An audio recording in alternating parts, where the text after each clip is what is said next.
Hi, welcome to the Sifu Mimi Chan Show. Thanks for joining the conversation.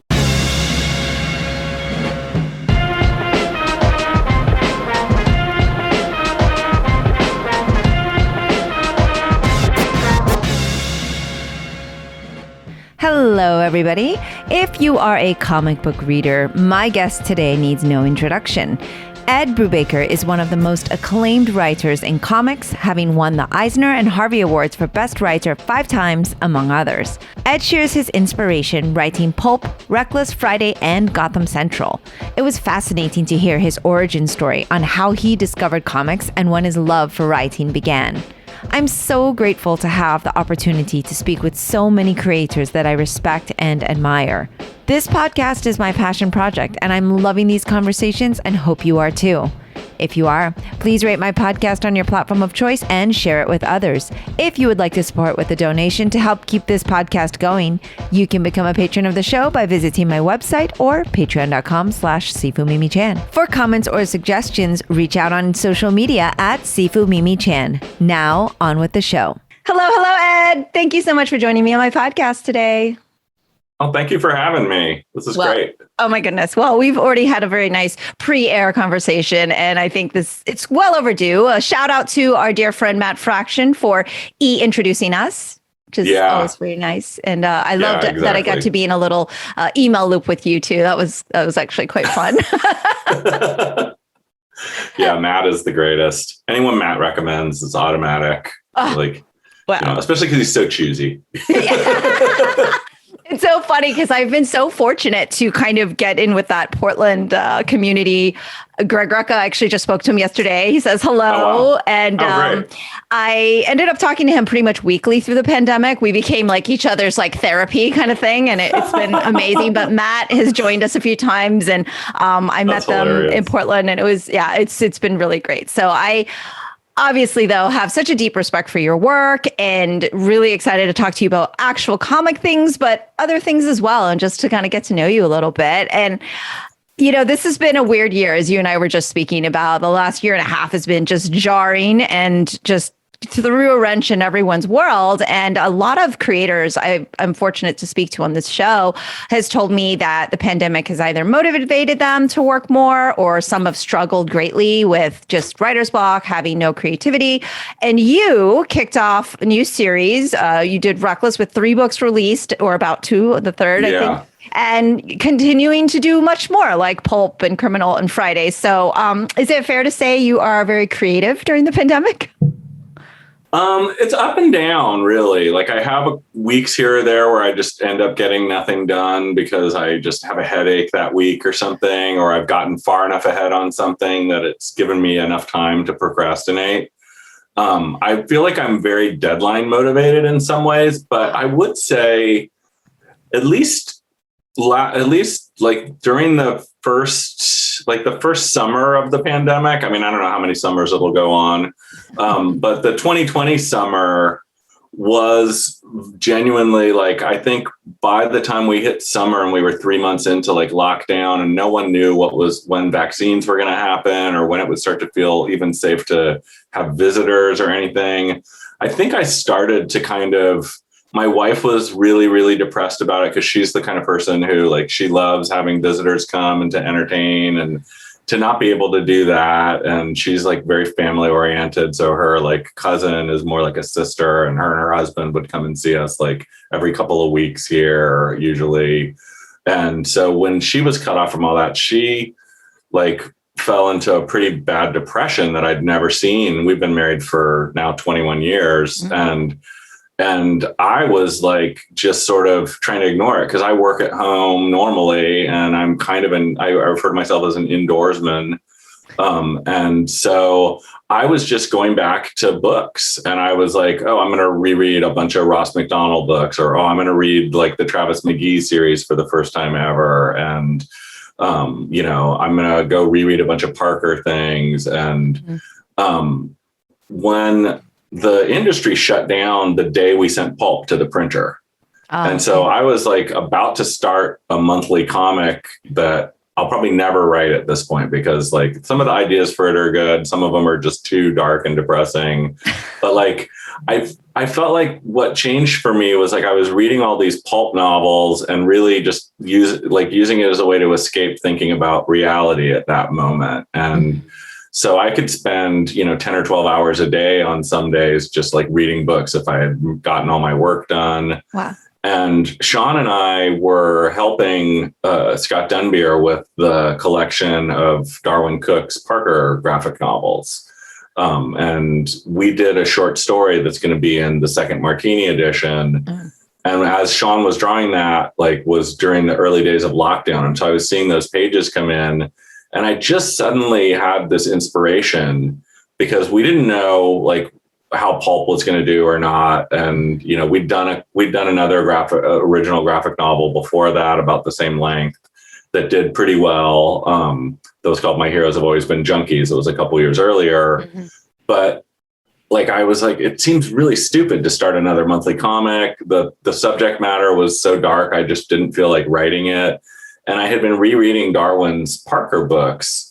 And suddenly I just had this burst of inspiration to be like, all right, we're going to do our own version of like a pulp paperback hero. And let's just do it as a graphic novel. And we'll do something twice as long as what we've done before, because really, we don't know what's going on. Like, when will the comics industry survive, or will we have to like take our stuff to a book publisher? Will we have to self-publish through Kickstarter or something? Right. Like, and I just figured worst comes to worst, we both keep working.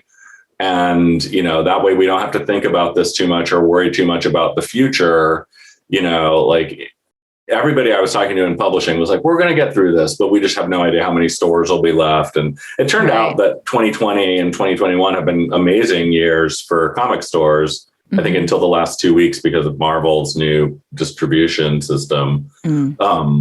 But like at the time, I just thought, all right, well, this will keep us busy. And I was super inspired, like at that moment in a way that I don't feel like I'd been for, I don't even know how long. Like I was burning through script pages. Like I usually write like a chunk of script and send it to Sean. And then when he's got a couple pages left, I'll start working on the next chunk of script. But I was just like burning through this. And Sean was, I think we did like the first 48 pages of Reckless in like a month or month and a half or something. And then I started sending it out to show some friends. I'm like, hey, is this good? Should we like, is this something that people will like? Cause I just was like, this is what I want to do. And then I sent it to like Damon Lindelof and Joe Hill and Patton Oswalt, who I know are all like noir, like pulp novel, like fans. And they just all kind of exploded over it. And I was like, holy shit. Okay. Wow. Well, we maybe have stumbled onto something here. And so early on, I was like, all right, we're going to do a bunch of these.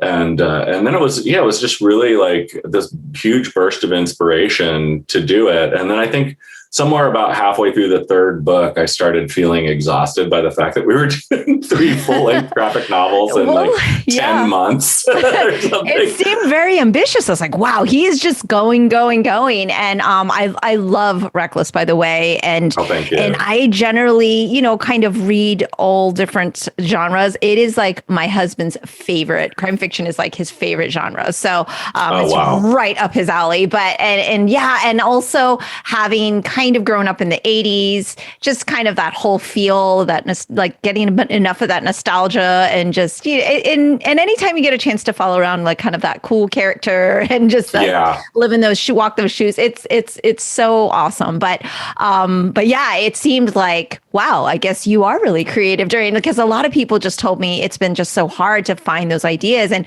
I love the fact that I think you wrote at the end of one of the issues that one of the books that you have a notebook of ideas or something when you're doing Reckless. I was like, oh man, on a sidebar at some point in time, like that those type of things to me are so interesting. Like I'd love to see that. It probably makes no sense to me, but I love that. Oh yeah, no, I have put it all together. I'm on my second one now, which looks like this. If you can, yeah. It's like, a lot of. I hope no one actually freeze frames that.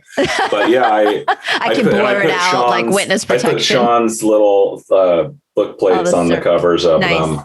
I like the day that I decided, okay, this is what we're going to do. And I bounced it off of Sean to make sure he wanted to do that too. And because we were ramping up to start this other thing. And he was even working on like logos and designs for it. And then I was just like, I don't want to do it. I want to do this other thing instead, this is like the second or third time I've done that to him. And he was like, oh, that sounds like fun. And, because he's always really just wanted to do graphic novels, like single issue comics. I think because he and I he's a couple years older than me, but we both grew up really loving like the European album format and stuff. We were both very jealous of Darwin's Parker books, like format wise. And I think he's always longed to do stuff that was like 150, 200 page long when you drop it all at one time and you don't like serialize it and split it up and and then have to have all these artificial endings and only having to come up with one cover twice a year, instead of a cover every month, which would we would lose like 3 or 4 days of work to him having to figure out what the cover was for the next thing every time. And so I think he really just leapt at it too and thought it would just be a lot of fun and he could experiment with his art style a little bit. And I sent him the first couple chapters, like within a couple days. And he was like, oh, this is great. And I mean, the great thing about it for me too, and I think one of the reasons it's so inspiring is because I'm escaping into the past. Mm-hmm. Like it's written from the present tense and it's very much written from like the world we're living in right now. It's like, I imagine basically like Ethan sat down like when lockdown hit and decided to write his memoirs eventually. Yeah. Because it was like, all right, I can't do this. I can't do that. I'm going to just start writing the interesting stories of these days. And so it's very much written from like a POV of someone who way back in the 70s saw that like global warming and capitalism and everything was going to destroy the world eventually. And now it's like written from a point of view where it feels like it's happening much sooner than we all expected. Yeah, like today. Yeah, exactly. Like it's on fire. But yeah, I was trying to figure out like what would be different about, our character as opposed to just old characters from, the 60s and 70s. And I definitely wanted to use the aesthetics of that kind of pulp paperback hero, but I wanted to bring more of our like modern reality to it to some degree, and also eschew I've never used that word in a sentence out loud before. Eschew all the like bad cliches I'm fine with good cliches, but I hated all the bad cliches when I was rereading like the Travis McGee books. I'm like, he's so ahead of the curve. I mean, that's a Florida noir. And it's like, he's so ahead of the curve on the environment because he was like living in Florida and watching like capitalism destroy like the wetlands and stuff. But so behind the curve on the treatment of women in his books, like, right. So I realized like looking back at a lot of these, like Ross McDonald was pretty good throughout his whole career. He never like veered into like the super cliches, but like Travis McGee will like actually consider quitting a job if the woman that's hiring him is not super hot and doesn't put out the vibe that she might want to have sex with him, which I was like, wow, this is kind of shocking. And yet at the same time, the books were like super popular and are really well put together. And if you can overlook that stuff, you're like, oh, wow, this book totally influenced Chinatown or, but it was interesting to me. So I was like, all right, we're going to not have any of that stuff that I hate. So it's like dropping a pulp character into like the world of that I would want to be reading about, like knowing what you know that now. I remember. Yeah, exactly. And dropping them into like the world where I remember it in a way. But writing about the past, I think it's like you can write about the past, but you're also writing about today for one thing, which is like fun about it. But I think it's more inspiring to me than trying to figure out what to write right now. Like I remember after 9/11 talking to Greg Rucka about that. And I was like, suddenly I'm thinking like, oh, do I have to write crime stories where the bad guys are like Arab terrorists or something? And it's like, I don't want to do that. Right. But then I'm like, nothing else feels relevant. Like at that very moment in time, like the only thing that felt relevant was that like the World Trade Center had been blown up by hijacked planes, and we were going to war, and all this stuff was happening. And it was like all the little human stories felt completely irrelevant. And that's the stuff I love. So I was trying to find a way, like, is there a way to write something like this that's fun and escapist, but also has a little bit of relevance to like what we're going through right now? Yeah, absolutely. Well, I feel like obviously mission accomplished there. And I wanted to talk a little bit about that, where you said, kind of growing up, you liked the European model, because I read that your father was an avid reader and you got a lot of influence from seeing what books he read. And you were introduced to comics, I guess, from the Navy base. And maybe you could kind of share a little bit about that discovery, because it seems like you have such a grasp of writing for comics so well down. And I'd just like to know kind of like what that was like for you, kind of growing up reading, and what influences that had. Yeah, my dad was an English teacher, and he was a college English teacher in the 50s, and he was going to get drafted.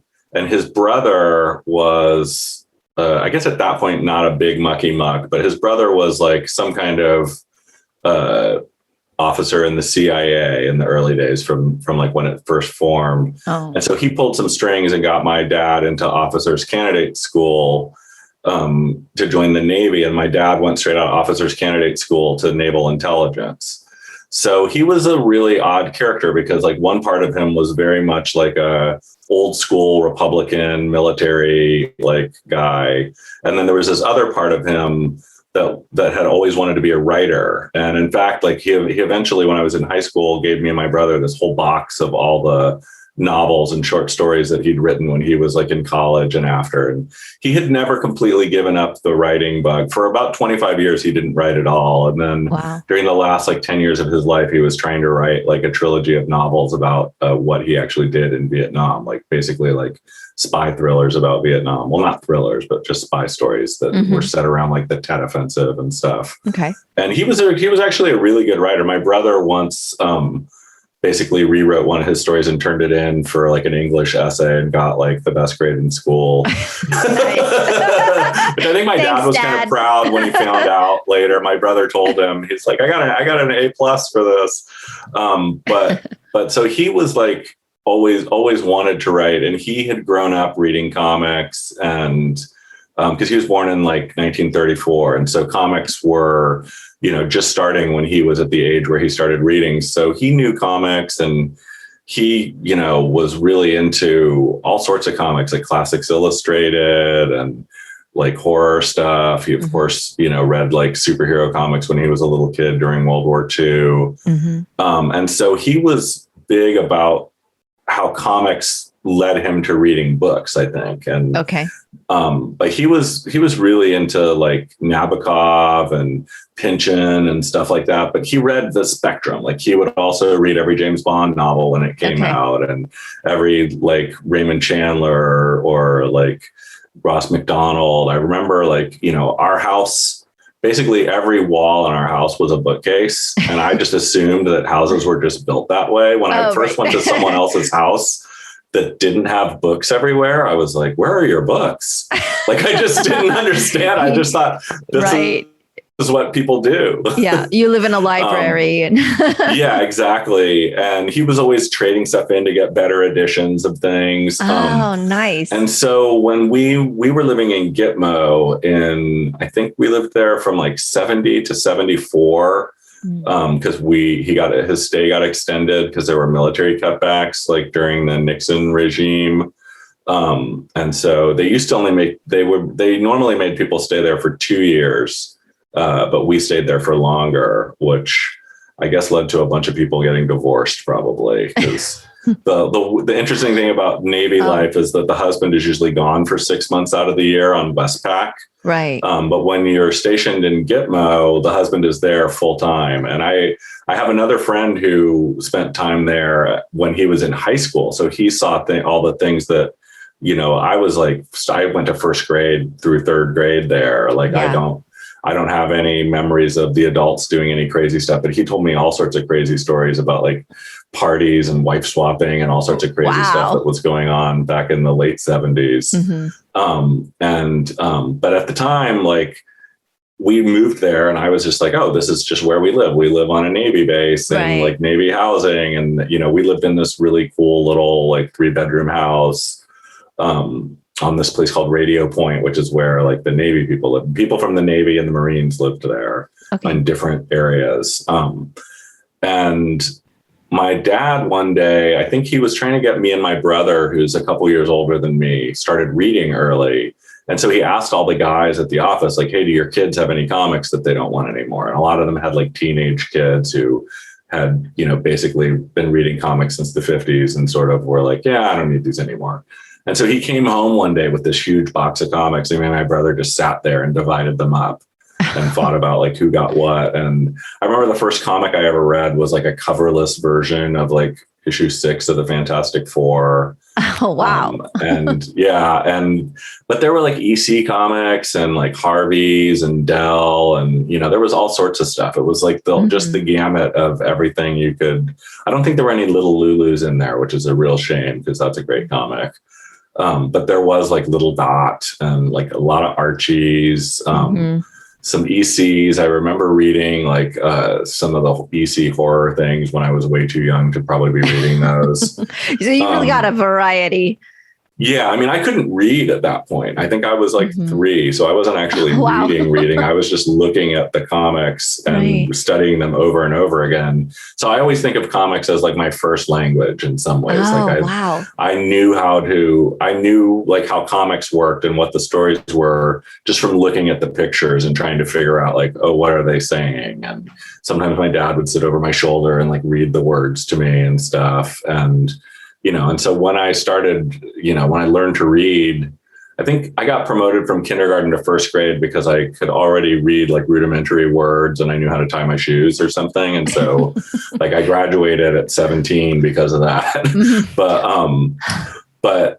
We just were, my brother and I were just super into comics and also super competitive about like the collecting of them. Right. And which was interesting because bartering to trade and like, or we'd get mad if we found your comic in his room or vice versa. Like if I went into his room and looked through his comics and took one and was reading it in bed and left it in my room instead of returning it exactly. Like, we were that kind of brothers. Right.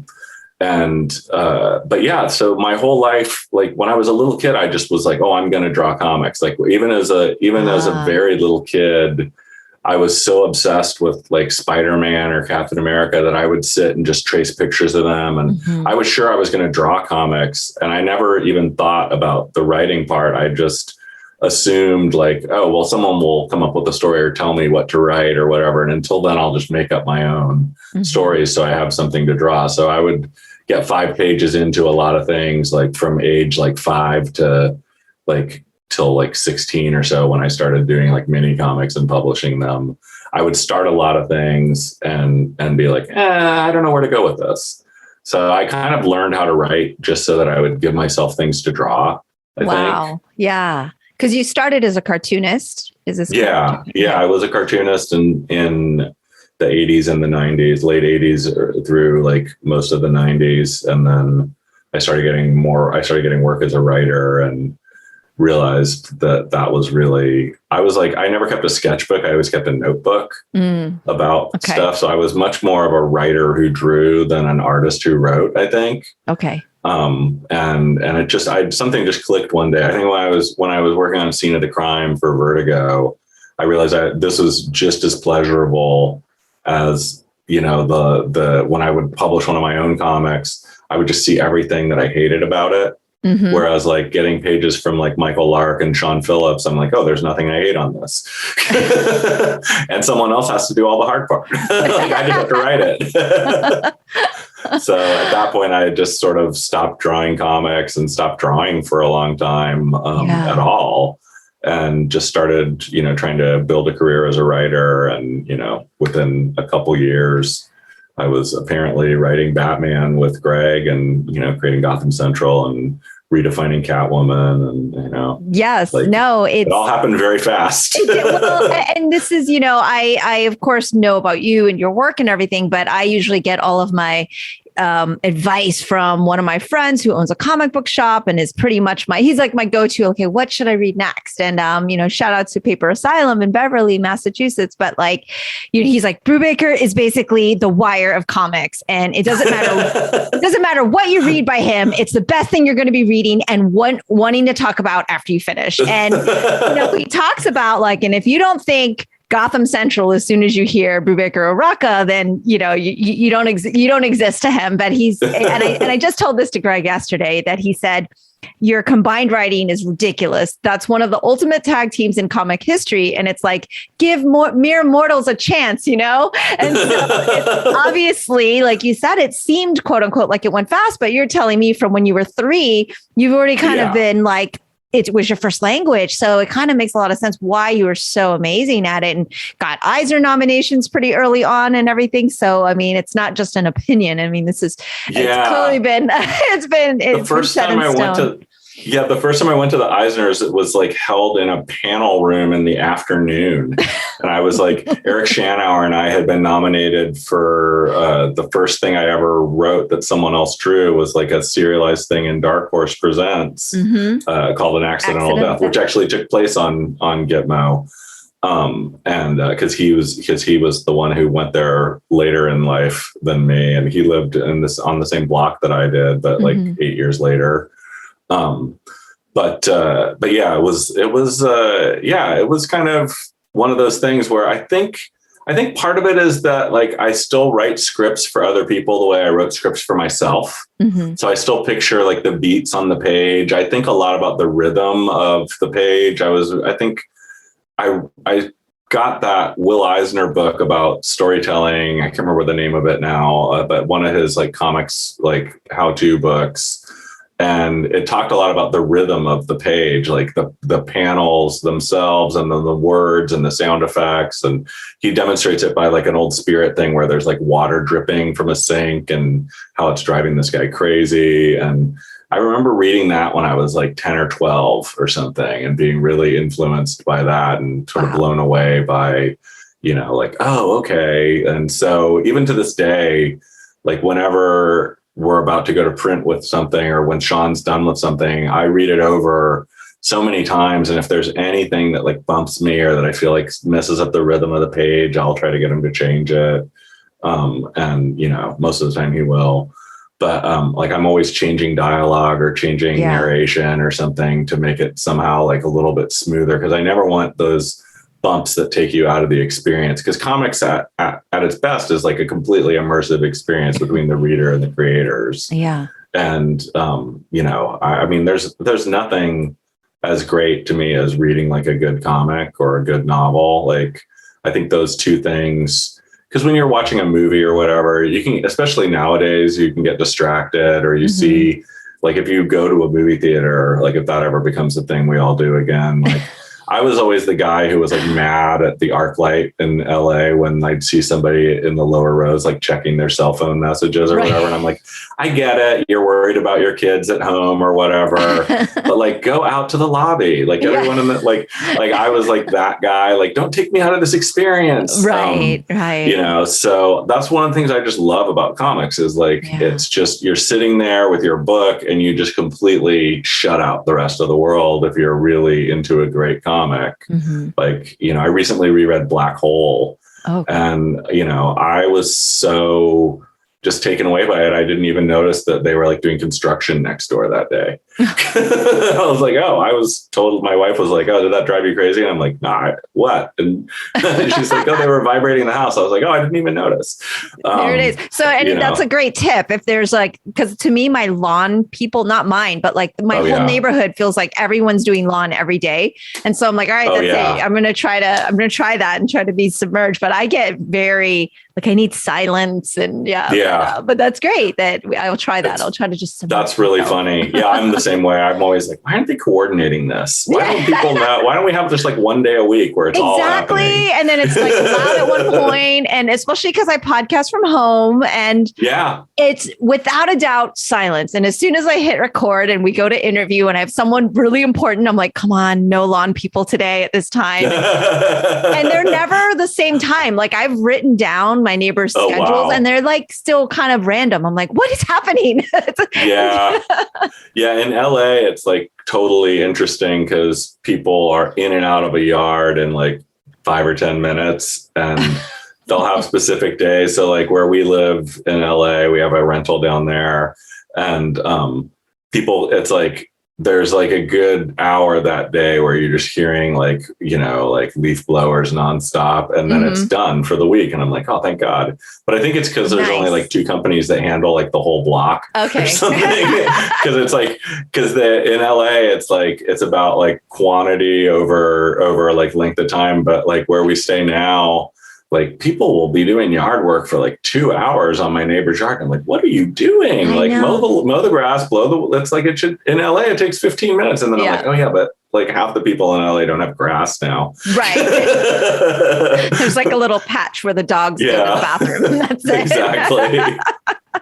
That's so funny. No, it's lawn care 24/7 around here. So now I've got like the quiet, curtains up and all this stuff. I'm trying to like insulate my windows, and it's just that's like hilarious.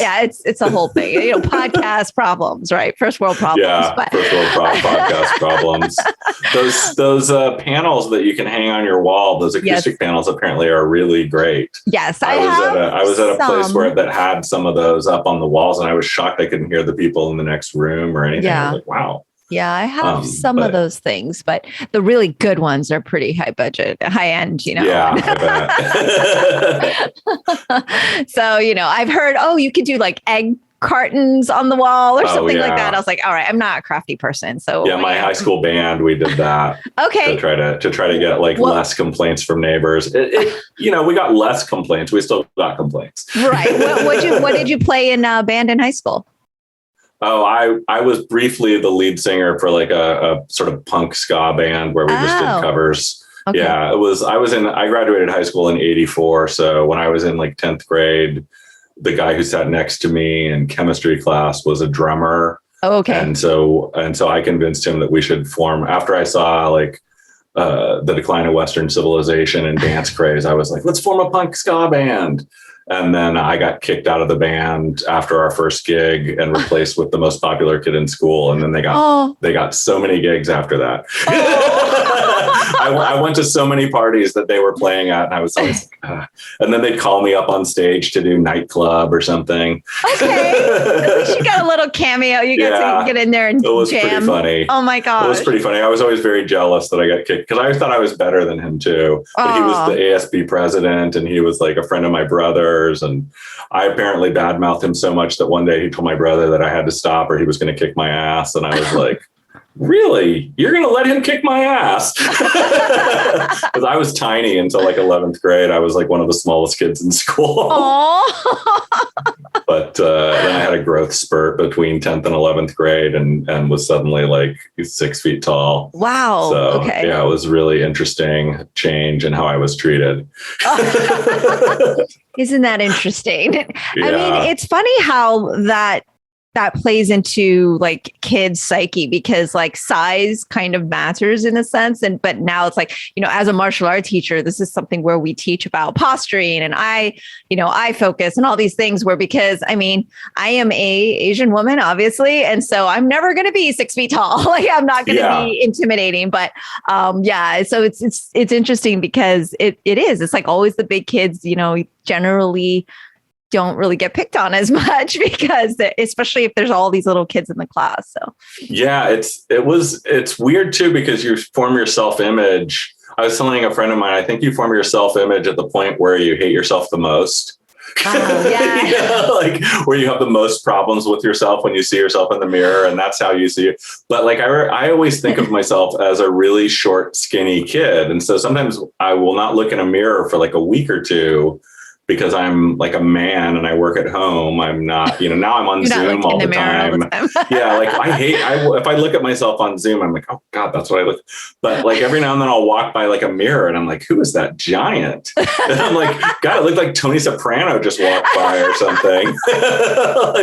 And I'm always horrified because in my mind, I'm like this skinny little kid. And, you know, and then I grew up to be that kind got of kicked out of the band. Yeah, they got kicked out of the band. I was better than him. Fuck you, I'm Jimmy sure Ty. you were. I could take him now. I'm sure. Definitely. He's like 60. He's like 58 years old. Then you could definitely take him. He probably has a heart condition. Oh my gosh. I love it. Okay. So another thing I wanted to ask you about with comics is that I love talking about the collaboration process, especially because you've co-authored so many things that have been so successful. And obviously you work with Sean Phillips a lot, but I know you touched on it a little earlier, but is that like process, what is that process like for you? Like, is it different with every project? Or, I mean, you tend to obviously work with Sean a lot, but is it once you kind of find that rhythm, you kind of like to stay with what feels seamless? Or that's how it's been for me. Like early on, I found like I've worked with a bunch of different artists on different projects. Like at Marvel and DC, I probably worked with 25 or 30 different artists here and there, but it was always like Steve Epting, Michael Lark, Sean Phillips, now Marcos Martin. I really loved working with Darwin Cook on Catwoman, and when he actually passed away, we were talking about doing another project together. I feel like I would. When you're doing monthly comics, especially, like a lot of times schedule wise, they're just sort of slotting in like, oh, we need someone to draw the next arc, or, so I got lucky on like Captain America that Steve Epting drew probably like 80% of the issues. And, and for the first couple of years, we had Michael doing like flashbacks in this. And so Steve could do like 16 pages and Michael would draw like 8 pages or something. But yeah, I really like when I develop like a good working relationship with someone and I feel like they get the pacing right and they get the tone of what the thing is supposed to be. It's so important to like how I write, and it allows me to write less. My scripts for new artists are so much more detailed than a script for like the first script that I wrote for Friday for Marcos was so much more detailed than the stuff that I give him now. Now the details are only on like, okay, here's what this location needs and blah, blah, blah. Like, but after that, it's like a sentence or two for each panel. And, I just trust that he's going to get the pacing right and understand the rhythm of the page. And like, I'm really fortunate that I've worked with so many great artists, but the ones I've clicked with are people who are like me, where they like really grew up immersed in comics and studying the art form. Like all of those artists that like Steve Epting and I, who I hope to do another project with soon. Like Steve Epting, Marcos, Sean, Michael Lark, like I could have a 4-hour conversation with them about like any inker from the 50s, like they all know, like when I make a reference to something, I don't have to explain who that person is or there's whatever. We all grew up kind of obsessing. We were all roughly in the same age range, and we all grew up obsessed with comics at a time period where you really had to hunt to find things, like you had to dig through back issue bins or go to the libraries and find like old reprints of like those books where they would reprint Flash Gordon strips and, Tarzan and you'd study inking and, underground comics. And so it's like, I like to work with people who have that same kind of frame of reference as me. And sometimes when I meet, like, I'll meet like amazing artists that are much younger, and I feel like there's like whole sections of their comics education that they're missing. Like they're referencing the work of people who are influenced by all the same people, but they may not know who Alex Toth is, who's like one of the greatest comic artists of all time. And it's like, but they'll know who David Mazzucchelli is because he drew Batman Year One. And I'm like, but there would be no David Mazzucchelli if there wasn't an Alex Toth. And I agree with you as somebody who like teaches traditional kung fu. Like it's kind of important to know your roots and to know the origins of things, because there's just a respect for the craft at that point, and like it's just kind of knowing your history. And I guess it's kind of feels like it's a bit of the same. Yeah, exactly. Yeah, I was actually talking to like Bruce Timm a couple weeks ago, and we ended up spending like an hour just talking about Frank Robbins. and what era of Frank Robbins we liked the best. It's just like, that's kind of my jam in a way. Is like, I'm like an old school comics nerd. I remember like when stuff was hard to get and you couldn't just punch a name into Google and see like a million things. I remember the hunt for, when I'd heard about Reed Fleming for like a year before I could actually get my hands on a Reed Fleming comic. Yeah. Reed Fleming is World's Toughest Milkman. And it was a big comic in the 80s. Okay. And does that make you almost like frustrated for this generation? And it's like that Netflix binge generation, or like that everything's so at their disposal? Or do you feel like there's less appreciation, or do you feel like, oh, wow, what a great opportunity it is for everyone? I don't know. I mean, I want everybody who works in comics to have like a huge understanding. I want anyone who's working in any medium to have like a big understanding of the history of that medium. Yeah. But I also work in Hollywood, and I know every now and then I reference like a movie from the 40s and I just get blank stares. So like, it's like, I want everybody to be like Christopher Nolan about it, where it's like or David Fincher, where they've like grown up immersed in that thing. Like, I feel like if you're going to be great at comics, and I will say, I think just about everybody who's really successful and great at comics has that. They have that sort of, they have studied, or they're continuing to, and they're continuing to discover things. I mean, I think in the last couple of years, you can see like guys like Tom King or James Tynion, like you see them like experimenting with format and or like page design and stuff that clearly shows that they've hit the point where they're like rereading a bunch of old comics from the 80s and seeing how like Howard Chaykin and Alan Moore and all these other people were using the grid structure in different ways. And like, I think it's really important for anyone who wants to be great at an art form to really study the work of everybody who was great at it before. Like it's not always easy to do, but like I have several friends who are like comic book teachers too. Like my friends James Sturm and Jason Lutz have a comic book school in Vermont, the Center for Cartoon Studies, and like Tilly Walden went there and then came out and is like one of the biggest cartoonists in the world now. And she does these huge graphic novels that sell hundreds of thousands of copies. And she was like Jason's star pupil, basically. And, like I know that their library has like a huge breadth of comics from the beginning of comics all the way up to today.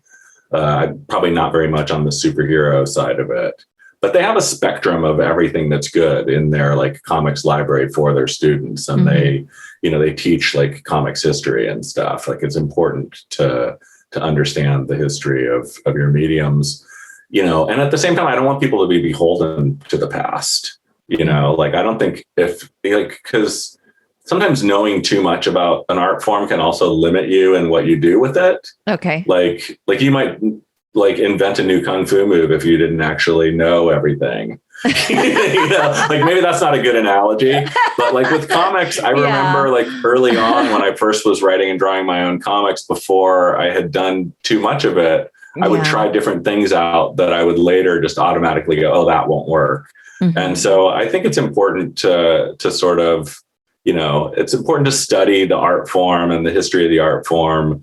But, I also acknowledge that a lot of, at least the writing and storytelling of comics from like the 40s and 50s and 60s can be really stiff and formal compared to comics of today. So I could understand why, someone would look at something published in 1972 and go, why is the caption and the word balloon and the action all saying the exact same thing? Because that's what I look at when I say that. But then I'm like, yeah, but the art's really cool. And that's also because it was written for like 6-year-olds back then. Yeah, I mean, audience has changed as well, and like you said, as historically time goes on, we're looking at, you're looking at what's happening today and writing Reckless, for example, in a period, but with the knowledge of what you have today. So I think there's a happy blend of everything. But I did want to also ask you, of course, because you do work in Hollywood and have had so much involvement in, Winter Soldier, and of course, how we see the MCU, universe and how it is in comics, and like kind of what that, what your opinion is on everything, because you've had such a hand in so many of the characters that are now, of course, popularized mostly because of movies. Yeah. And, what your thoughts are on all of that. I mean, I think it's interesting. On the one hand, like, it's funny because I grew up in that era where when you were into comics, you kind of had to hide it. If you got to high school and you were still into comics, you didn't tell anyone else unless it was like someone in your D&D group, which was another thing that you also hid. And so it's been really fascinating for me to see the like nerd explosion of the last like 20 years or 15 years or whatever. Like I would have killed to have girls be into comics and D&D and video games when I was growing up. Yeah. Like my wife is actually the first person I ever met who was a woman who had a Blade Runner and Time Bandits poster on her wall. Nice. And I was like, holy shit, who is this woman? I've got to marry her. Yeah. But I mean, we met in like the late 90s, but now it's like the whole world has shifted and like the comic nerd culture has kind of won in a way, like to the point where like Martin Scorsese is complaining about it now. Yeah. And it's like, and all these people have to deal with the fact that like every tentpole movie is somehow based on a comic book, or like the biggest show on television for like the last 10 years is The Walking Dead. And it's based on a comic book and adapts it pretty faithfully in some ways. Yeah. Yeah. And, it's really interesting to me because I never would have expected it. Like growing up, if you would have told like 14-year-old me that this was the pop culture future we'd be in, or that you'd go to Comic-Con and it would be like 60% women and like 60% of them in costume. Yeah. Because when I was growing up, like the only women that went to Comic-Con in like the 70s and early 80s were either hardcore X-Men nerds, and there was probably like, they were probably 2% of the like populace that attended Comic-Con, or they were like what were referred to as booth babes, who were paid to dress up like characters and had no interest in comics or comic book fans. And right. It was just like a way for dealers to like attract like people to their booths. Basically, they'd have like some girl dressed up as Phoenix. And I mean, it's such a shift at some point in the mid 90s to late 90s. Like it just started shifting. I think, I speculate that like anime and manga had like a huge effect on that, because I remember driving by like convention centers in Seattle back then and seeing like teenage girls dressed up like Sailor Moon everywhere. And I'm like, oh, wow, this is becoming a thing where you don't have to pay them. They will spend months of their lives making their own costume to just wear it for one day at a convention. And which I thought was so cool, because I remember like when I was a kid, the costume contest at Comic-Con was a huge thing. And that was the day when you would see people cosplaying. Like I remember a friend of mine, my first roommate after high school, actually, when he was still like, he was like 14 or 15. I remember he and a bunch of friends dressed as the entire cast of ElfQuest for the costume contest. Oh, and he wow. He was Skywise. But yeah, it was like not so common. Now it's just like every day is cosplay day. Yeah. And, it's totally insane. And I love that aspect of it. On the other hand, like, I think it's weirdly unhealthy for so much of pop culture to be superhero mythology, which sort of tells the same story over and over again, which is that like, there are good guys and there are bad guys, and the good guys will always win because they will put on their costumes and beat up the bad guys. And it's like, that's what I got, like, drove me crazy eventually when I was writing superhero comics, as I was like, they all have the same ending. Like everybody puts on costumes and gets in a big punch out and blasts each other with eye beams and stuff. And whoever's the good guy wins. And it's like, that's not real. That's not life. that doesn't reflect what's really happening in the world. Like we give ourselves these myths and these little cliche sayings and stuff that sort of make us all feel good and look away from like a huge amount of injustice and other things that are happening in the world that just sort of help make us consumers basically. But at the same time also pop culture makes people very happy, and so they can sort of go on with life when you have like a pandemic or something. It's like thank God for Netflix for the last couple of years. I'm very excited that the 3rd season of You came out so I can watch the creepy stalker couple again. Creepy. But also really weirdly compelling. Oh no, I couldn't keep going. I was like, okay, too creepy for me. Well, no, actually what you just said really resonated because as somebody who was introduced to comics later in life, actually my husband was the comic book geek, he was really into it. And I mean, growing up, of course, I loved Wonder Woman, but that was mostly from the TV show Wonder Woman, not because I was reading the comic, and you had the outfit, the boots and everything. But like, reading it later, I actually tend to be less of I don't really read the superhero comics as much. And I think what you articulated makes sense because you kind of are getting the same story. Like you kind of know what's going to happen. And I really like material where I have no idea about this character or who they are. Yeah. I know who Superman is. I know who Spider-Man is. And there's some great arcs and stories and graphics that doesn't take away, but I do prefer, and this is probably why I've gravitated to a lot of things that you write and Greg Rucka and Brian K. Vaughan and things like that, where it's like, I don't know anything about this character. What's going on? And I've really taken to a lot of those comics. And so when people ask me, oh, who's your favorite superhero? I'm like, oh, I don't really think of it that way because they know I like comics. I'm like, and I'll throw out, something that I've read. And so, but that makes a lot of sense because I like to have something where I really have no idea what's going to happen. I don't want to know the ending. And that, I don't want to make it sound like I hate like all superhero comics or something. Not. I just love it when people are trying like completely different things within them. Like I loved like Hickman's first like year on the X-Men. I was like, oh wow, this is a completely new take on, and I feel like I got away with murder on, and I feel like I got away with murder on Captain America, like being able to like kill him and keep him dead for a couple of years and have like nobody knew what was going on in that comic. You did get away with murder. Literally. I remember like a year into it, there was like this mass email from Jeff Loeb going, shouldn't someone wear a Captain America costume eventually? But I loved being able to play with all those archetypes and try to do different kinds of stories within them that also sort of touched on my own childhood nostalgia for that genre. Yeah. It was only when I started like accepting jobs on team books and stuff that it started to drive me crazy, because I was like, I don't know how to manage all these characters. And like, you could look at almost any book I write and say it's a team book.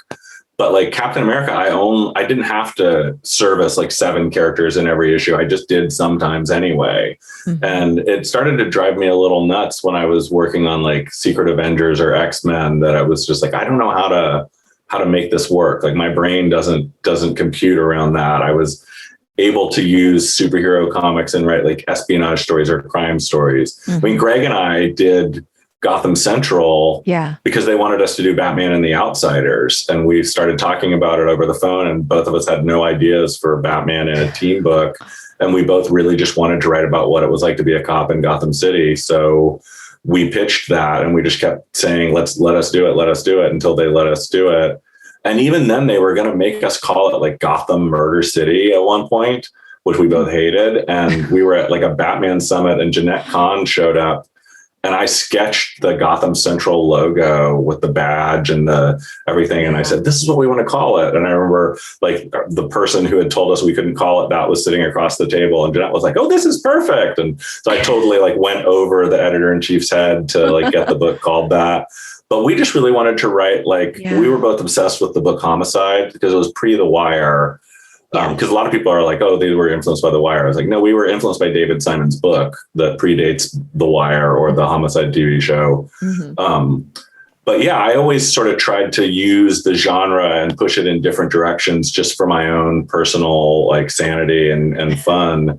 But I think it really, you know, I came out of alternative comics into superhero comics and was trying to mine like my own childhood nostalgia and mix it with my own current interests at the time. Mm-hmm. So I like that, like the second Captain America movie, well, the second and third Captain America movies, though the director and writers would say the first one was highly influenced by my run too.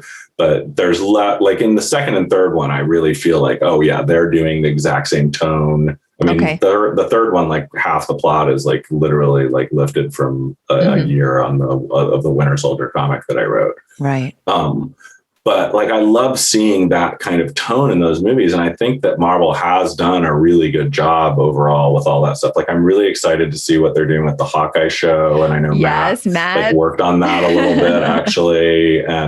But it does look like they're, you know, they've done all their big kind of predictable things, and now they're trying to be unpredictable, which I think is much more interesting to me. Like, I'm very excited to see the Shang-Chi movie, mostly just for Awkwafina, but I'm just like a huge Awkwafina fan. Oh, nice. Yeah. Well, I did safely go and see it. I rented out a theater for just my family and my Kung Fu instructors so that they could experience something in a safe environment, but also something we wanted to be supportive of. And so, yeah, we really enjoyed that. But good. It was safe, you know, and I still made everyone wear masks.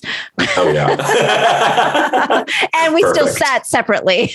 Like it was still, exactly. It was, you know, but it worked out, and it's surprisingly affordable to do that actually. So at that point, especially, they were like, anyone, please come and rent the theaters, please. I was talking to a friend of mine. We were considering renting a theater just for the two of us to see Tenet, because I was like, because you want to see it on the screen.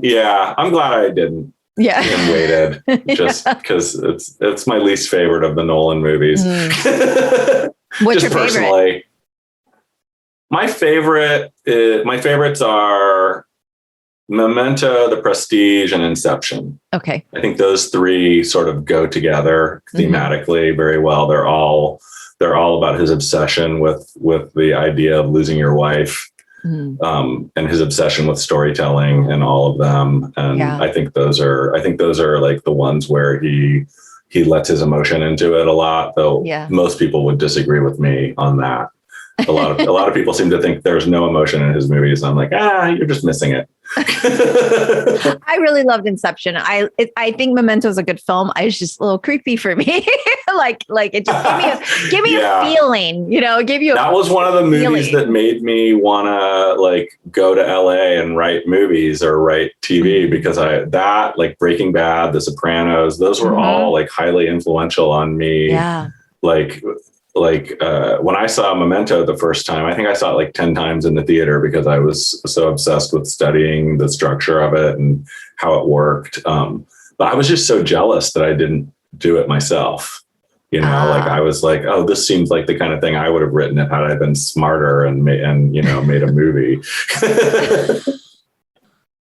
Well, you're still writing. And so that's true. We've got time. And everything you seem to be writing is very, very enjoyable. And I don't want to take up all day of your time, speaking of, but I do want to talk a little bit about the upcoming issues, the upcoming books that we've got coming out, which of course we've got the third Reckless and Friday. If you want to tell our audience a little bit about that.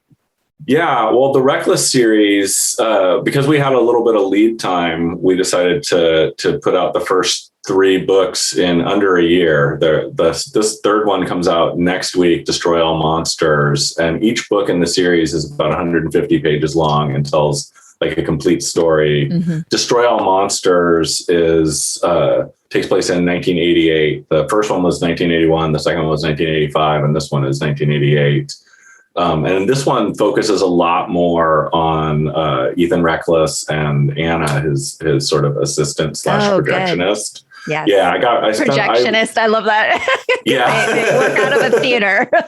Yeah, he works out of a like out of business movie theater that he owns and has an apartment in. And I loved, like, I loved Anna's character so much in the first two books, even though she's barely in them, and that I was like, oh, okay. So the third book is all about their history and their relationship while they're also working a case that sort of blows up in their faces. And, but it's about that.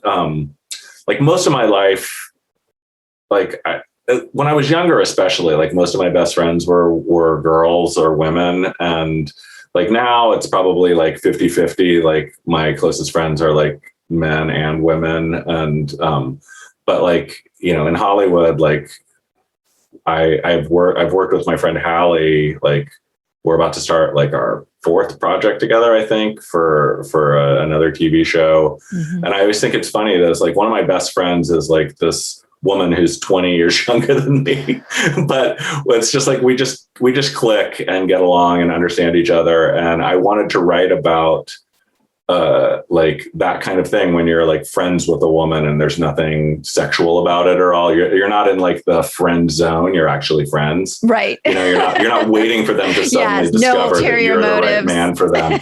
Yeah, the no ulterior motive friendship, and also like the age difference friendship, which I think is interesting. So I wanted to explore like what that was like, because in the first book she's like 18 or 19 or something. And so in this third book, she's like 27. Okay. And it's at that point in your life, you're starting to think, you know, especially back in the 80s, like you can kind of coast through most of your 20s and still think of yourself as a kid. But when you start getting beyond 25, each birthday becomes like that much closer to having to make adult decisions and think about like, what am I actually doing with my life? Am I ever going to get married and have kids? Am I going to go to college or have a career? Or what am I doing if I'm just sort of fucking around? And I spent most of my 20s, I was doing comics and stuff, but I didn't get really serious about my career, I think, you know, to the point where I was thinking about making a living off of comics until like my early 30s, really. Okay. And so I wanted to write about that sort of passage of time of like Ethan's moving towards 40, Anna's moving towards 30. Like, what's the difference there in their mindsets? And Ethan, like me, is a Navy brat. Like one of the things I loved about creating his character was I'd never seen a detective hero that was like a military brat. Well, I guess Reacher is a military brat, but but when I read it, I know that the guy who created Reacher was not a military brat because there's something missing there. Like I like those books a lot, but I don't, but there's a certain melancholy, like every military brat that I've ever known also has like weird issues with like friendships and because you're moving all the time. Isolated. Yeah, you move every 2 years if you're lucky. You know, you might get 2 years, but you even in that time period, like when I lived in Gitmo, like for the first 3 months that I was there, like I had a best friend who lived in the house next door, and then one day he was just gone. Like his whole family was just gone because they got transferred somewhere, and that was the end of their time there. It's not like you're always going in the same time periods as people. Yeah. So like for me, like as a kid, I always felt very isolated, and it was hard for me to make friends. Even as an adult, I feel like, you know, I have a small circle of like close friends that I trust, and then a bunch of people who I consider like acquaintances, you know, and I really wanted to write about like that kind of a character. Like I'd never really seen somebody that sort of got across that sort of weird melancholy and nostalgia and sadness in like a guy who also goes out and like gets in trouble and solves problems for people and kicks ass. So yeah, Destroy All Monsters is like the third book in the series, and it gets into like the history of some construction in LA around the building of the 105 freeway, which if you've ever been to LA is the one that goes directly to the airport. And I did a lot of research as I was starting to work on the book. I was trying to find the right sort of LA corruption to wind the story around. And I stumbled across the story, which I kind of vaguely knew about from growing up in San Diego and coming up to LA in the 80s to go to punk shows or shop or go to cool record stores or something. But I had no idea about this huge lawsuit that had started in like the early 70s, like when they started planning the 105 freeway, I think in the late 50s or early 60s. And they didn't actually start building it until the mid 80s because there were so many lawsuits. But Caltrans, who was going to tear down all the houses that were going to be bulldozed for it, started buying up houses in like the early 70s or mid 70s and just left them standing vacant for like a decade. There was this huge miles long corridor of vacant houses that cut through like Linwood and Compton and all these neighborhoods. And it's like they were sort of some of the neighborhoods, like Linwood was actually like, in the 50s, they would have called it a sundown neighborhood. And like Black people could come there to like do yard work and stuff, but they would have to be sundown. Out. Yeah. But after like the Watts riots and stuff started to change in those neighborhoods. Like people started moving away to Pasadena or further suburbs away. And like middle-class Black families started moving into Linwood, and it started to become a more sort of mixed neighborhood, but still sort of like middle to upper class. Right. And then when the corridor appeared of all the empty houses, like basically it sort of created the LA of the 80s that you think about when you think about like movies like Colors or like Boys in the Hood or anything like that. Like but we don't talk about that. We always blame it just on crack. And so I was like, oh, this is really interesting that basically there was this time period where, because I mean, when I was doing research about it, I found out so much about like the chief of police and the sheriff actually, said something like 80% of the crime that was violent crime that was happening in LA was happening around those corridors. And in those corridors, people would murder someone or kidnap someone in Hollywood and dump their body in one of these vacant houses, and they wouldn't be found for months. And it was a real thing that helped sort of create, I hate to use the word ghetto, but it turned these neighborhoods into, ghettos in a lot of ways. And so that was really interesting. I try to include some LA or Hollywood history in each of these books, because I want that sort of, the world he's living through is, a very corrupt world. Like we all lived through it, but he's seeing things that I didn't see when I was a teenager, certainly. Right. So I do remember pulling off the freeway at the wrong exit once in like 1985 and being pulled over by a cop and being told, hey, go back to the freeway, or like being assumed I was there to score drugs. And when I said, no, we're just trying to get to Venice Beach, he was like, well, you got off at the wrong exit. And, and it was like, it was a scary little interaction with the cops, especially since we had like a bunch of alcohol in the car and we were underage.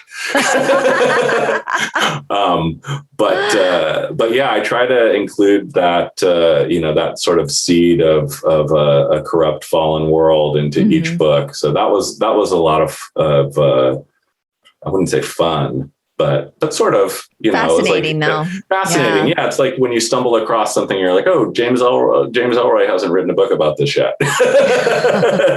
You're just going down that rabbit hole. Learning. Well, it's like when I was like, I'm always fascinated by Chavez Ravine, which was like a really thriving, like Latino neighborhood. Okay. And now it's Dodger Stadium. Like they basically, like if you look it up, you can find tons of stories about how they just forcibly evicted thousands of people from their homes and bulldozed the whole place because the Dodgers were coming. Oh, wow. And, it was a huge political scandal at the time. It's in White Jazz, the Ellroy book is a lot about that one, apparently. But yeah, I like to get that sort of seed of corruption into all of those books. And so that comes out next week, and it's a fun romp. Yeah.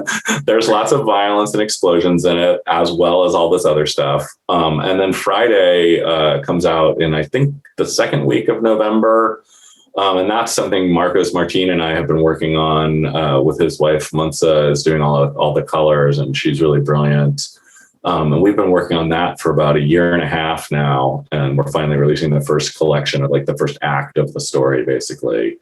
And Friday is sort of one of those things I'd been thinking about for half my life without realizing it. Like I'd been always wanting to do like when I was in my early 20s and living in Seattle, I lived around the corner from a public library, and I got obsessed for a while with rereading old YA books from my childhood. Like one day I was in there and I saw the return stack had the entire Great Brain series in it. And so I just checked the whole thing out and reread the Great Brain and just loved every moment of it. And it took me back to my childhood. And so then I'm like, all right, I'm going to read Harriet the Spy again. And then I got really obsessed with all of Louise Fitzhugh's few books because she died tragically young. And then I read a bunch of Judy Blume's, and I spent probably a year just doing nothing but reading like YA books and like John Belair's stuff that's illustrated by Edward Gorey. And so somewhere in the back of my mind, I had this fantasy that I could do that as a career, like live in some cute little house and just write young adult like mysteries or supernatural stories or something. And that was like this alternate life that I never got to live. And Marcos reached out about a year and a half ago and asked if I had any ideas for something to do with him for his site Panel Syndicate, which is like a digital publishing platform that he and Brian Vaughan invented for their book, The Private Eye. And you can go there and you can get anything that you want for however much you want to pay. Like you can pay $5, you can pay $1, you can pay nothing. And you can get, PDF or CBZ or whatever the digital files are. So he asked me that, and I suddenly just had this image of him drawing that kind of something, Wes Anderson meets Edward Gorey meets H.P. Lovecraft kind of idea. And I just bounced a bunch of these ideas off him, and he was super into it. And so we just immediately started working on this thing I call it post YA, which Chip Zdarsky told me is just A. That sounds about right.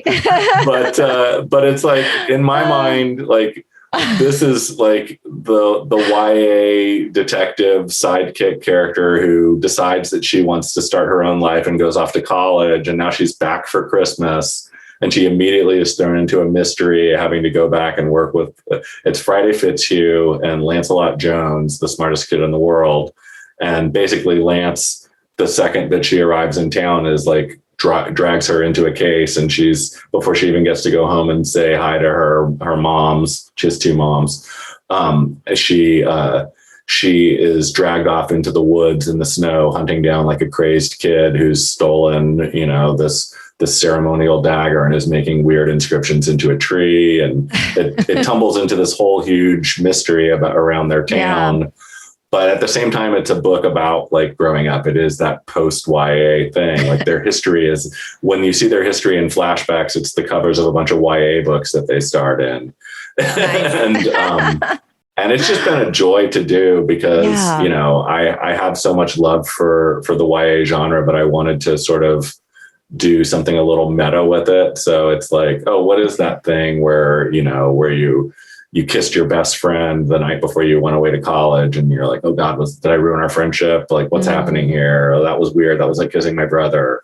Like, it's, like there's a lot of, stuff about that growing up and leaving your little town. And then you come back to it and you're like, why did I want to leave this place so bad? This place is awesome. And, It's been a pretty big hit for us, I think, on the digital side. But yeah, we're finally getting it out in print now, and nice. We're going to release. I'm hoping sooner than later we'll have the we're doing like Act 1, Act 2, Act 3 in these little paperbacks, and they're actually smaller than comic book size. They're like the same size as those Darwin Cook Parker books, where they're like 6x9. Oh, okay. So they're closer to size of like a YA book. Okay.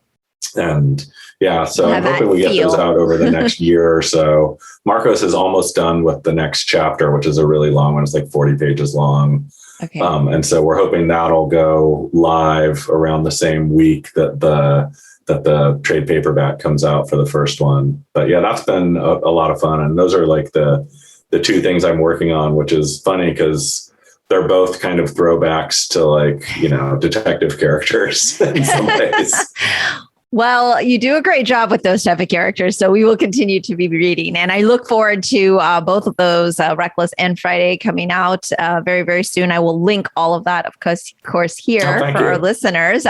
But is there anything else you wanted to share? Deep, dark secret? Or no, I'm just kidding. Deep, dark secret. Have you been watching? I know Fraction and I have been talking about. Have you been watching Only Murders in the Building? Yes. And Greg and I have been talking about it as well. I'm like obsessed with it. My wife is so obsessed with it. She's actually got a notebook where she's charting like all the suspects and what floor they live on. She's making like a chart of the building. I love it. She's got her own board. Wall. She freeze framed the screen on the wall, and so she's got like everybody's names and what apartment they live in. Oh my goodness! Who does she suspect? Who is it that killed Tim Kono? I mean, I think it's two people. Okay. Okay. We're gonna find out Monday, right? We'll find out Monday. I guess so. Hopefully. Yeah. Unless they don't resolve. I can't imagine a world where they don't resolve the mystery in the first season. But I know they got greenlit for a second season. They did. Yes, they did. I am old, so I had no idea of who Selena Gomez was, other than that I remember there was a brief moment where she was interested in being in the TV show that Hallie and I were working on with Nicholas Refn, and then her agents read the script for episode 2, which would have been the one she was gonna first appear in, and they were absolutely not. So I was like, no, she will not be a cartel assassin. But I didn't grow up watching her on the Disney Channel or something, so this is really my first experience with Selena Gomez, and I am like obsessed with her voices. Her I mean, first off, she's she's got this deep nasal voice, but she's able to like really match wits with Steve Martin, and and it just, I love seeing the three of them interact. And it's just really, it's funny because I've talked to a lot of people who are watching it and they're like, I can't stop watching it, but I can't tell if I really love it or if it's just the right thing for me at this moment. And I'm like, I think it's both. Like, I think it's brilliant. I also think it's kind of light.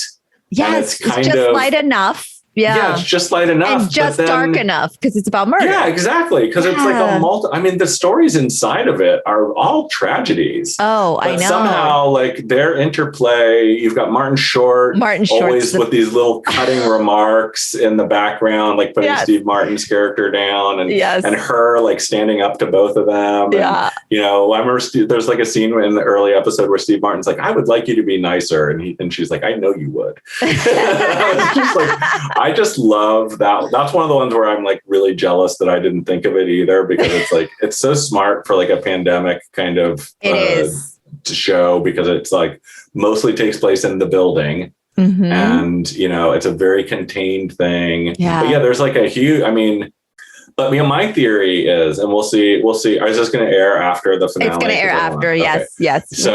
So I think that after the last episode, I think Amy Ryan's character is one of the killers.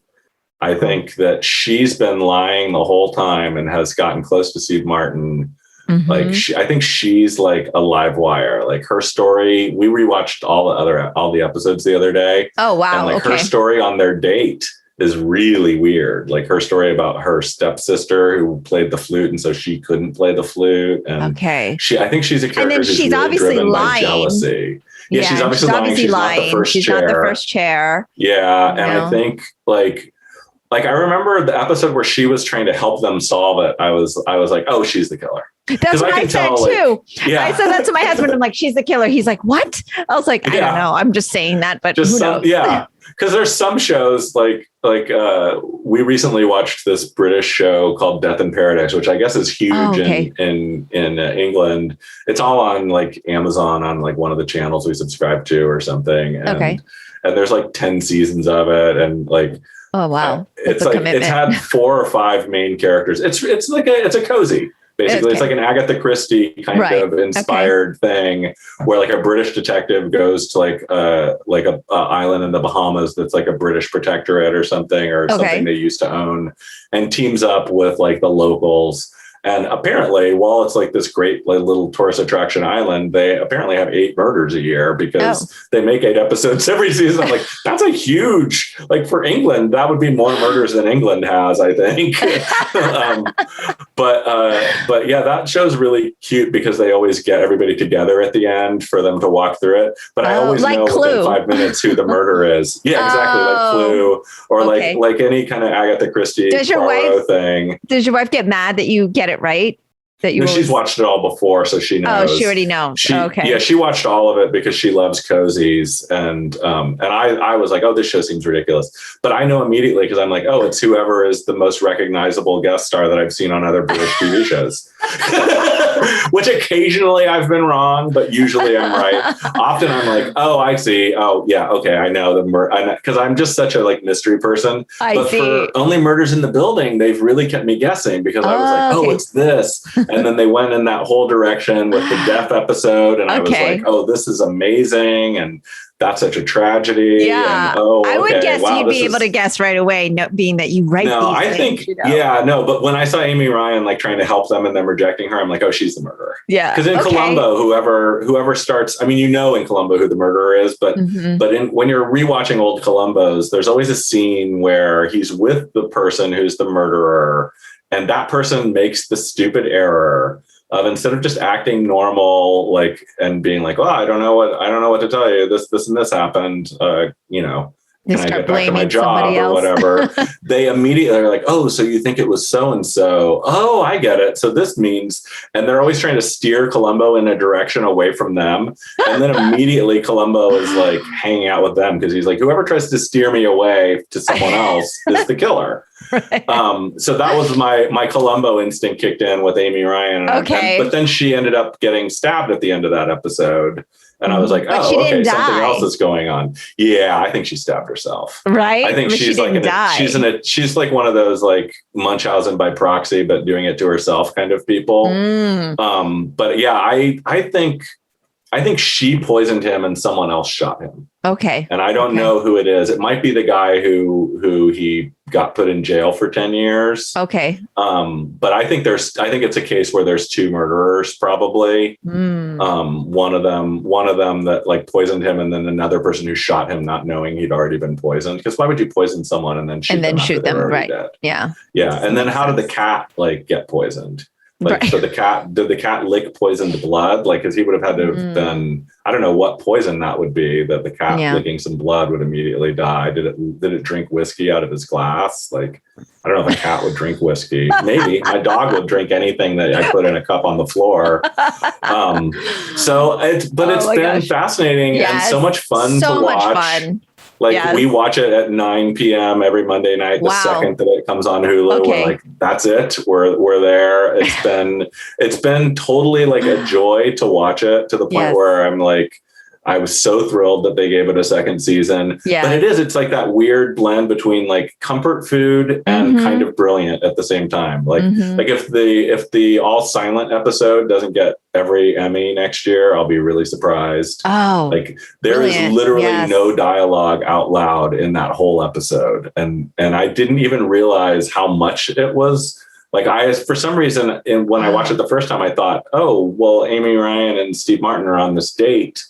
But they're doing all their communication through nods and playing Scrabble and writing like sexy words to each other on the Scrabble board.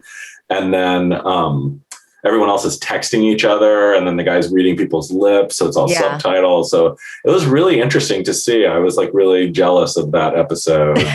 I love when you're jealous of episodes, and that goes on the we know that it was really good list. Well, there's like one, I think that episode and I can't remember I think it's episode 6 of season 2 of Mythic Quest on Apple. Oh, I love Mythic Quest as well. I liked the COVID episode. That was really great. That was really, like, really great. Crying. I was just like, oh my God. I actually, one of my friends who was a writer on Westworld, Kath Lingenfelter, Charlotte, who plays Poppy on that show. Okay. like when she would come from Australia for pilot season, she would live at Kath's house. So like I've had dinner parties with her and like game nights with her and stuff. And so it was so nice to see her finally land something where she like really just exploded as like, you know, one of the biggest characters on that show. Yeah. But the flashback episode about F. Murray Abraham's early days. Oh yeah, with the yeah, backstory. I think that is one of the best episodes of television I've ever seen in my life. It was like an episode of Mad Men or something, but like a little bit funny and a little bit more tragic. He's brilliant too. You know? I mean, you just oh my God. Yeah. I would have never expected, having seen that actor on a bunch of stuff like Silicon Valley, that he could do that sort of F. Murray Abraham character as a, you know, like, I'm the young version of this older guy. But he really pulls it off.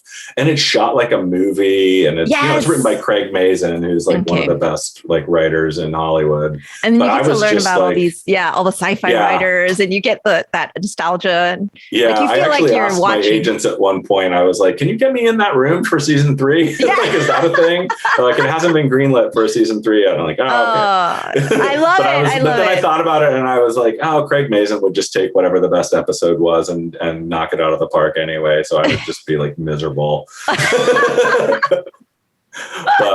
But yeah, that and Only Murders in the Building have really been like my fun, you know, watches. I'm still like, it's hard to, like, Halloween's coming, so we're watching a lot of horror stuff. Okay. And it's been interesting because it's like I really enjoyed Malignant, but I guessed what it was about like 5 minutes in.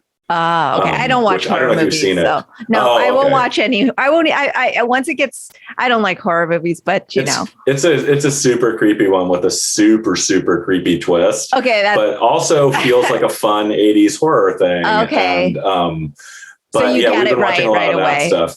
Yeah, I got it right away. Of course you did. I'm having like I don't want to watch anything really serious right now. Like I love Oscar Isaac and Jessica Chastain, but I don't want to watch scenes from a wedding right now. I'm like in the middle of a pandemic, or hopefully towards the end of a pandemic. Well, I felt that way too about like Oscar season, like not was it this last one with like Parasite and all of that? I was like, yeah, we just make like but they're all so depressing. And I'm like, the movies, it was really, because I try to watch, and then, you know, because of the SAG Awards, you're like, okay, I vote. And so I'm like trying to actually be a good voter, watch everything responsibly. I was like, can we get something like happy to watch? Like, I think everything was so depressing. I was like, oh my God. I guess Knives Out came out before the pandemic, right?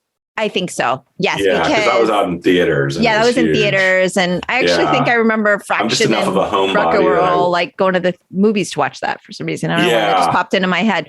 But but funny. I just feel like, I want something happy. Do you watch Ted Lasso also?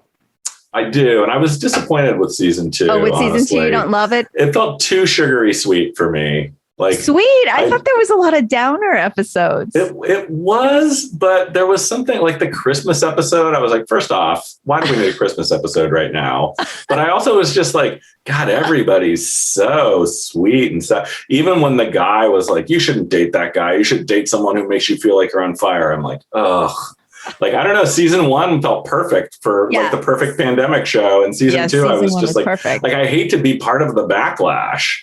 Because I did enjoy season 2 and I liked the end of it, but but I was like, I don't know. For me, it felt like almost too sappy in season 2. Whereas like I liked, like in season 1, he was so much like, you know, you were rooting for him to figure out that he was brought there to fail. Yeah. And he was slowly winning everybody else over. But now in season 2, like everybody was so nice and so happy and it was like, oh, the show with no conflict. So they have to invent like the conflict is about him and why he's that way. And interesting. But at the same time, I watched it, you know, so it's like, I liked it enough that I watched it. And, true. And, you know, I have a lot of other stuff I could have been doing. But it is that. It is like, right now, I feel like, you know, like we rewatched all of Rockford Files, all of Columbo, all of Murder, She Wrote. Oh my God. Like, all that stuff's on the Peacock. Yeah. Okay. and you can just, you know, like we were already subscribed to that. So, but there was a lot of like fun, cool TV that like, there's a show. I love the Great British Baking Show, which is called the Great British Bake Off over there. Yeah. And really bummed that they got rid of the original two like sidekick characters, Sue Perkins and Mel Gedroych. And they have a TV show together where they play hitmen, which is hilarious and light and fun. And it's on Peacock. But like, I've been just really kind of like, okay, what's something that's going to make me laugh, or that is a crime show that's just not too dark, like, which is weird to me because I'm like, I remember Kelly Sue and I first bonding over like how much we couldn't stop watching Special Victims Unit, right? Or CSI or any of that stuff. But now I'm like, SVU, I don't know. I'm glad they brought Chris Melanie back, but at the same time, it's like, the stuff's so brutal. Yeah. So like, I feel like the world is so brutal that I just want things that are like much more fun. And I know in Hollywood, actually, that's like, it's a big shift. Like we went out with a couple shows during the pandemic where people were just like, people who'd been excited about the idea of them before were like, maybe too dark. And I was like, okay, that's interesting. Cause, and then I thought about my own habits during the pandemic and I'm like, yeah, I get it. People want something that's going to take their minds off things and take them away from, whatever troubles they have. And, I still think there's room for stuff that's dark and thrilling and Squid Game. Yeah. Squid Game. I watched that in like 2 days. Oh my gosh. I've only seen one episode. So I clearly don't have the focus that you do to get to the stamina to watch all the shows. Well, everybody that I knew had already seen it and was like angry that I hadn't watched it yet. So they couldn't talk about it. And so I was like, all right, fine. I'll give it a chance. And then like by the end of episode 2, I'm like, I am so in on this show. And somehow it's fun because you're rooting for these different people, but there's going to be a lot of people dead. Yes. So by the end of the first episode, you're like, holy shit. But yeah, that one is like real. Bizarrely. Yeah. I mean, if you think Parasite's dark, because it feels almost like a sequel to Parasite to me. Yeah, but then the tone of it is still, like you said, there's like there's like an action or something. Whereas I just it really pulls you in. I would say of the dark stuff that I've watched during the pandemic, it's the one that's been the most fun and sort of addictive. All right. So because my husband's like, I don't know if you're going to want to watch this stuff. Of course not. Of course not. You got to keep your inspiration up for your writing because we still have to have that grit. But yeah, I have enough darkness inside. In any case, I feel like I could talk movies and TV and comics with you all day. So maybe you will agree to come back and talk to me again. Yeah, absolutely. This was fun. Excellent. Thanks for having me. Of course. And so, Ed Brubaker, everybody. Thanks so much for being here today. Thanks for having me. That's all for today's episode. Thanks for listening to The Sifu Mimi Chan Show. Please subscribe and rate my podcast on your platform of choice and leave a review. You can become a patron of the show at patreon.com/SifuMimiChan to help keep this podcast going. Follow me and interact on social media at Sifu Mimi Chan on Instagram, Twitter, or Facebook.